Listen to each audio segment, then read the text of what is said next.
ಸಾಧಕ ಬಾಧಕ ಹಿಂದಿನ ದಿನದಲ್ಲಿ ನಾವು ಮಾತಾಡಿದ್ದೀವಿ, ಅದನ್ನ ರಾಜ್ಯಾಧ್ಯಕ್ಷರಿಗೆ ಹೇಳ್ತೀವಿ, ಅದನ್ನ ಪ್ರೆಸ್ ಮೀಟ್ ಮಾಡ್ತೀವಿ ಬಂಧುಗಳೇ. ಪ್ರೆಸ್ ಮೀಟ್ ಮಾಡಿ ಒಂದು 4-5 ದಿನದೊಳಗ ಸನ್ಮಾನ್ಯ ಶಾಸಕರು ತಮ್ಮ ಮನೆಯೊಳಗ ತಮ್ಮ ಸೋಷಿಯಲ್ ಮೀಡಿಯಾ ಮೂಲಕ ಒಂದು ವಿಷಯವನ್ನು ಹರಿಬಿಡ್ತಾರೆ. ಏನಂತಂದ್ರ ವೀರಭದ್ರೇಶ್ವರ ಯಾತ ನೀರಾವರಿ 385 ಕೋಟಿ ರೂಪಾಯಿಯನ್ನ ಗುತ್ತಿಗೆದಾರನ ಬದಲಾವಣೆ ಮಾಡಿದ್ದೀವಿ, ಉಳಿದಂತ ಕಾಮಗಾರಿಯನ್ನ ನಾವು ಶೀಘ್ರದಲ್ಲಿ ಪ್ರಾರಂಭ ಮಾಡ್ತೀವಿ ಅಂತ ಹೇಳಿ. ಬಂಧುಗಳೇ, ನಾನು ಈ ವೇದಿಕೆ ಮೂಲಕ ಕೇಳ್ತೀನಿ, ಸನ್ಮಾನ್ಯ ಶಾಸಕರಿಗೆ, ನೀವು ಈ ಕಾಮಗಾರಿಯನ್ನ ಬದಲಾವಣೆ ಮಾಡಿದ್ದ ಖರೆ ಆಗಿದ್ರ ನೀವು ಯಾಕೆ ಕಾಮಗಾರಿಯನ್ನ ಪ್ರಾರಂಭ ಮಾಡಲಿಲ್ಲ? ಮುಂದುವರೆದು ಹೇಳ್ತೀರಿ, ಬಸವೇಶ್ವರ ಯಾತ ನೀರಾವರಿಯನ್ನ ಇದೇ ಬರುವ ಡಿಸೆಂಬರ್ ಒಳಗಾಗಿ ನೀರು ಒದಗಿಸ್ತೀವಿ ಅಂತೇಳಿ. ಸನ್ಮಾನ್ಯ ಶಾಸಕರೇ, ಈ ಕ್ಷೇತ್ರದ ಜನ ಹುತ್ತಲಿಲ್ಲ, ಹೆಂಗ್ ಒದಗಿಸ್ತೀರಿ ನೀವು ನೀರು? 2 ಯಾತ ನೀರಾವರಿಗೆ ಬೇಕಾದಂತ 33 KB ಅಲ್ಲಿ ಆಗಿಲ್ಲ. ವೀರಭದ್ರೇಶ್ವರ ಯಾತ ನೀರಾವರಿಯ ಪಂಪ್ ಹೌಸ್ ಇಲ್ಲ, ಪೈಪ್ ಲೈನ್ ಇಲ್ಲ, ಡಿಸ್ಟ್ರಿಬ್ಯೂಷನ್ ಕೆನಾಲ್ ಮಾಡಿರಿ, ಬ್ರಾಂಚ್ ಕೆನಾಲ್ ಮಾಡಿರಿ, ಮೇನ್ ಕೆನಾಲ್ ಮಾಡಿರಿ, ಅದೆಲ್ಲ ಹಳ್ಳ ಹಿಡಿದು ಹತ್ತಿ ಬಿತ್ಕೊಂಡು ಹೋಗೈತಿ, ಎಲ್ಲ ಕಂಟಿ ಬೆಳೆದಿದ್ದಾವ. ಯಾವ ಬೇಸ್ ಮೇಲೆ ನೀವು ಮಾಡ್ತೀರಿ? ವೀರಭದ್ರೇಶ್ವರ ಸಾಲಾಪುರ ಯಾತ ನೀರಾವರಿಗೆ ಇನ್ನೂ ಪೈಪ್ ಲೈನ್, ಇನ್ನೂ ಬ್ರಾಂಚ್ ಕೆನಾಲ್ ಇಲ್ಲ, ಡಿಸ್ಟ್ರಿಬ್ಯೂಷನ್ ಕೆನಾಲ್ ಇಲ್ಲ. ಯಾವ ಬೇಸ್ನ್ಯಾಗ ಹೋಗಿಸ್ತೀರಿ ನೀರನ್ನ? ಯಾರು ಮುಂದೆ ಹೇಳಕತ್ತಿದ್ದೀರಿ? ಸನ್ಮಾನ್ಯ ಶಾಸಕರೇ, ಒಂದು ಮಾತನ್ನ ಗಮನದಲ್ಲಿ ಇಟ್ಕೊಂತೀರಿ, ಇನ್ನು ಉಳಿದಿರೋದು 2 ವರ್ಷ. ಆ 2 ವರ್ಷದಾಗ ಲಾಸ್ಟ್ 6 ತಿಂಗಳದಾಗ ನೀವೇನ್ ಮಾಡ್ತೀರಿ? ತಾಲೂಕಿನ 4 ಭಾಗದಾಗ ಕಾರ್ಯಕ್ರಮ ಮಾಡಕ್ ಹೋಗ್ತೀರಿ. ಇನ್ನು ಉಳಿದದ್ದು 1.5 ವರ್ಷ. 1.5 ವರ್ಷದೊಳಗ 6 ತಿಂಗಳ ಆ ಗುತ್ತಿಗೆದಾರಿ ಕೊಡ್ಬೇಕು, ಈ ಗುತ್ತಿಗೆದಾರಿ ಕೊಡ್ಬೇಕು ಅಂತ 6 ತಿಂಗಳು ಹೋದ್ರ 1 ವರ್ಷ ಉಳಿತು. ಇದೇನು ಕೊಂಡ್ಕೊಂಬರಕ್ ಸಂತ್ಯಾಗಿನ ಕೈಪಲ್ಯ ಅನ್ರಿ? ಯಾವ ಬೇಸ್ ಮೇಲೆ ಹೇಳ್ತೀರಿ ನೀವು? ಅದಕ್ಕೆ ಸನ್ಮಾನ್ಯ ಶಾಸಕರೇ, ನಾವು ನಿಮಗೆ ಈ ವೇದಿಕೆಯ ಮೂಲಕ ಎಚ್ಚರಿಕೆಯನ್ನ ಕೊಡ್ತಾ ಇದ್ದೀವಿ. ಏನಂತಂದ್ರ ವೀರಭದ್ರೇಶ್ವರ ಯಾತ ನೀರಾವರಿ ಕಾಮಗಾರಿ ನಾಳೆಯಿಂದ ನಾಳೆ ಚಾಲು ಆಗ್ಬೇಕು. ಸಾಲಾಪುರ ಯಾತ ನೀರಾವರಿ ನಾಳೆಯಿಂದ ನಾಳೆ ಕಾಮಗಾರಿ ಚಾಲು ಆಗ್ಬೇಕು. ಅಲ್ಲಿ ಪಂಪ್ ಹೌಸ್ ನಡಿಬೇಕು, KB ಸ್ಟಾರ್ಟ್ ಆಗ್ಬೇಕು. ಅದನ್ನ ನಾವು ಸನ್ಮಾನ್ಯ ನಾಯಕರಲ್ಲಿ ಬಿಟ್ಟಿದ್ದೀವಿ. ಈಗೇನು ಡೇಟ್ ಫಿಕ್ಸ್ ಮಾಡ್ತಾರಲ್ಲ ಆ ಡೇಟಿನೊಳಗ ತಾವು ಬಂದ ಇದನ್ನ ಪ್ರಸ್ತಾಪ ಮಾಡಿ ದಾಖಲಾತಿ ಮೂಲಕ ಹೇಳಲಿಲ್ಲ ಅಂತಂದ್ರ ನಾವು ಸನ್ಮಾನ್ಯ ವೇದಿಕೆ ಮೇಲೆ ಇರ್ತಕ್ಕಂಥ ಎಲ್ಲಾ ನಾಯಕರಲ್ಲಿ ಮನವಿ ಮಾಡ್ಕೋತೀವಿ ಅಂತ ಹೇಳಿ. ಬಂಧುಗಳೇ, ನೀವೆಲ್ಲ ಮನಸ್ಸು ಮಾಡಿದ್ರೆ ಯಾವುದೂ ದೊಡ್ಡದಲ್ಲ.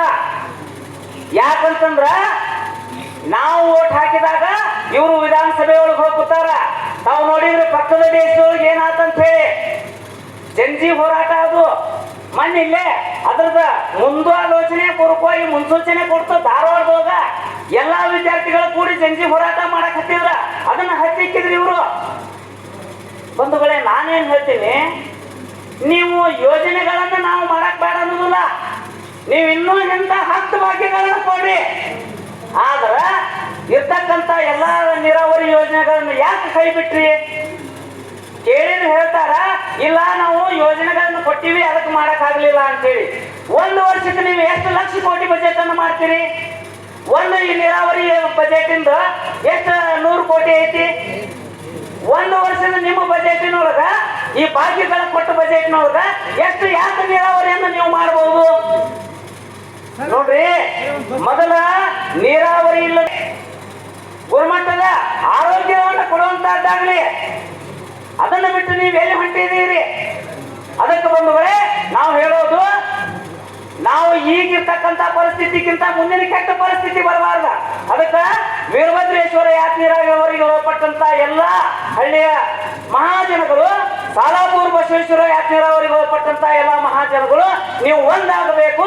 ಒಂದಾಗಿ ನೀವು ಹೋರಾಟ ಮಾಡಿದ್ರೆ ಮಾತ್ರ ಈ ನೀರು ತರಲಿಕ್ಕೆ ಸಾಧ್ಯ ಅದ. ಅದಕ್ಕೆ ಬಂಧುಗಳೇ ನಾನು ವಿಶೇಷವಾದ ಮನವಿಯನ್ನು ಮಾಡ್ಕೋತೀನಿ.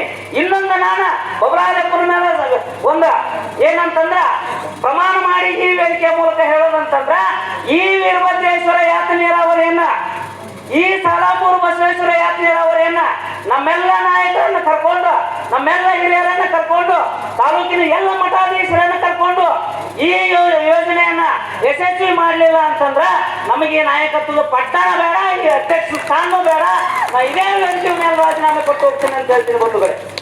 ಅದಕ್ಕೆ ತಾವೆಲ್ಲರೂ ಆಶೀರ್ವಾದ ಮಾಡ್ಬೇಕು ಬಂಧುಗಳೇ, ತಾವೆಲ್ಲರೂ ಆಶೀರ್ವಾದ ಮಾಡ್ಬೇಕು. ತಾವೆಲ್ಲರೂ 100 ಮಂದಿನ 1000 ಮಂದಿನ ಲಕ್ಷ ಮಂದಿನ ಕಳುವಂತದ್ದಾಗಬೇಕು. ಈ ಯೋಜನೆಯನ್ನ ಪೂರ್ಣ ಮಾಡುವಂತದ್ದಾಗಬೇಕು. ಬಂಧುಗಳೇ, ಒಂದು ತಿಳ್ಕೊಳ್ರಿ, ನೀವಿಲ್ಲ ಅಂದ್ರೆ ಈ ಜಗತ್ತಿಲ್ಲ, ನೀವಿಲ್ಲ ಅಂದ್ರೆ ಈ ಜಗತ್ತಿಲ್ಲ. ಎಲ್ಲರೂ ನಿಮ್ಮ ಮೇಲೆ ಉದ್ಯಮ ಸ್ಟಾರ್ಟ್ ಮಾಡ್ತಾರ.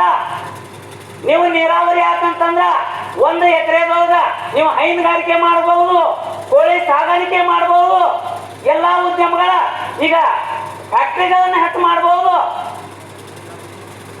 ಸಾಕಷ್ಟು ಉದ್ಯೋಗಗಳನ್ನು ಕೊಡಬಹುದು. ಅದನ್ನು ಬಿಟ್ಟು ನೀವು ಸುಮ್ಮ ಮನಿ ಒಳಗೆ ಕುಂತ್ರಿ ಅಂತಂದ್ರ ಏನಾಗ್ತದ? ನನ್ನ ಮಗ ಸಾಲಿ ಕಲಿಯಾಕತ್ತೇನ, ಏನ್ ಕಲಿಯಾಕತ್ತೇನ? MBBS ಕಲಿಯಾಕತ್ತಾನ, ಇಂಜಿನಿಯರಿಂಗ್ ಮಾಡಾಕತ್ತೇನ, BSW ಮಾಡಾಕತ್ತೇನ, ಏನೇನೋ ಮಾಡಾಕತ್ತೇನ. ಎಲ್ಲಿ ಹೋಗ್ತಾನ? ಬ್ಯಾರೆ ರಾಜ್ಯಕ್ಕೆ ಹೋಗ್ತಾನ, ಬ್ಯಾರೆ ದೇಶಕ್ಕೆ ಹೋಗ್ತಾನ. ನೀವೆಲ್ಲ ಅನಾಥರಾಗ್ತೀರಿ. ಗಾಂಧೀಜಿ ಅವ್ರು ಹೇಳಿದಾರ ಹಳ್ಳಿ ದಿಲ್ಲಿ ತರ ಹಳ್ಳಿ ಆಗ್ಬೇಕಂತ ಹೇಳಿ, ಅದಾಗಕ ತಯಾರಿಲ್ಲ. ಡಾಕ್ಟರ್ ಬಾಬಾ ಸಾಹೇಬ್ ಅಂಬೇಡ್ಕರ್ ಅವ್ರು ಹೇಳಿದಾರ ಈ ಪ್ರಜಾಪ್ರಭುತ್ವ ವ್ಯವಸ್ಥೆ ಒಳಗೆ ನೀವು ಹೋರಾಟ ಮಾಡಲಿಲ್ಲ ಅಂದ್ರೆ ನಿಮ್ಗೆ ಏನು ಸಿಗಂಗಿಲ್ಲ. ಯಾಕಂತಂದ್ರ ಕಾನೂನು ಮಂತ್ರಿ ಆಗಿದ್ದವರು ಈ ರಾಷ್ಟ್ರಕ್ಕ ಅತಿ ಜಗತ್ತಿನೊಳಗೆ ದೊಡ್ಡ ಒಂದು ಸಂವಿಧಾನವನ್ನು ಕೊಟ್ಟಂತವ್ರ ಸಂವಿಧಾನ ಬದಲಾವಣೆ ಮಾಡಕ್ ಆಗ್ಲಿಲ್ಲ ಕೆಲವೊಂದಿಷ್ಟು ಅಂತೇಳಿ ರಾಜೀನಾಮೆ ಕೊಟ್ಟಂತವ್ರು. ಅದಕ್ಕೆ ಈ ವ್ಯವಸ್ಥೆ ಸರಿ ಇಲ್ಲ. ನೀವು ಎಲ್ಲಿವರೆಗೆ ಸುಮ್ಮ ಕುಂಡಿರ್ತೀರಿ ಅಲ್ಲಿವರೆಗೆ ನಿಮ್ಮನ್ನು ತುಳಿತಾರ.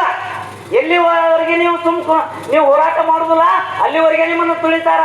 ಬೀದಿಗೆ ಬರೀ ನಿಮ್ಮ ಮೂಲಭೂತ ಹಕ್ಕುಗಳನ್ನ ಕೇಳ್ರಿ. ನೀವೇನು ಅವ್ರಿಗೆ ದುಡ್ಡು ಕೊಡ್ರಿ ಅಂತ ಕೇಳಬೇಡ್ರಿ. ಮೂಲಭೂತ ಹಕ್ಕುಗಳನ್ನ ಕೊಡ್ರಿ. ನಿಮ್ಮ ಮಕ್ಕಳು ನಿಮ್ಮ ಮುಂದೆ ನಿಮ್ಮ ಏರಿಯಾದಾಗ ಉದ್ಯೋಗ ಮಾಡುವಂತದ್ದಾಗಬೇಕು. ಅದಕ್ಕೆ ಬಂಧುಗಳೇ, ನಾನು ವೇದಿಕೆ ಮೇಲೆ ಇರ್ತಕ್ಕಂಥ ಎಲ್ಲ ನಾಯಕರನ್ನ ತಮ್ಮನ್ನ ಕೇಳ್ಕೋದು ನಿಮ್ಮ ಹಕ್ಕುಗಳನ್ನ ಕೇಳಕ್ ಹತ್ತೀರಿ.